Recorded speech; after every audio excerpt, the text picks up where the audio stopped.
Dans certaines cultures, la réussite individuelle n'est jamais totalement individuelle. Elle s'inscrit dans un cadre plus large, la famille.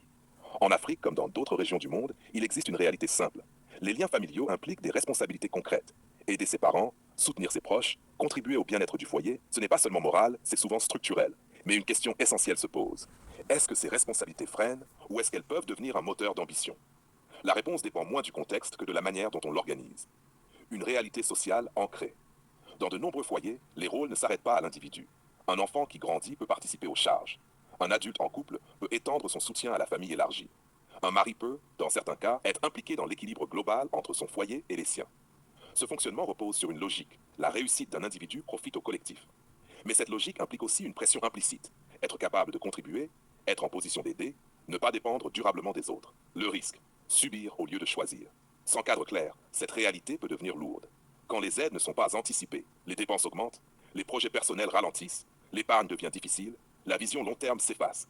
Certaines personnes entrent alors dans une logique de réaction permanente. Elles donnent, mais sans stratégie. Et dans ce cas, l'aide devient une contrainte plutôt qu'un choix. Transformer la contrainte en moteur. La différence fondamentale se joue ici. Subir une responsabilité ou l'intégrer dans une stratégie. Quand une personne décide consciemment d'assumer une charge familiale, cela peut devenir un déclencheur puissant. Pourquoi? Parce que cela oblige à structurer ses finances, chercher des revenus plus élevés, développer de nouvelles compétences, sortir de la zone de confort.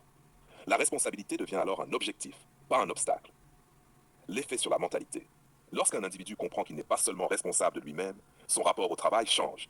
Il ne travaille plus uniquement pour son confort personnel, ses envies immédiates, mais aussi pour soutenir ses proches, sécuriser son environnement, construire une stabilité durable. Cela crée une forme de pression positive. Une pression qui pousse à être plus rigoureux, être plus discipliné, être plus ambitieux. L'importance de l'équilibre. Cependant, il existe une limite essentielle. Aider ne doit pas signifier se déséquilibrer. Un système sain repose sur un équilibre entre générosité, lucidité, capacité réelle. Aider tout le monde en permanence sans structure mène à l'épuisement. La bonne approche consiste à définir un budget clair, prioriser les besoins essentiels, éviter les engagements impulsifs, évoluer progressivement dans sa capacité d'aide. Une vision stratégique de l'argent. Dans ce contexte, l'argent n'est plus seulement un outil de consommation. Il devient un outil de responsabilité. Une personne qui intègre la dimension familiale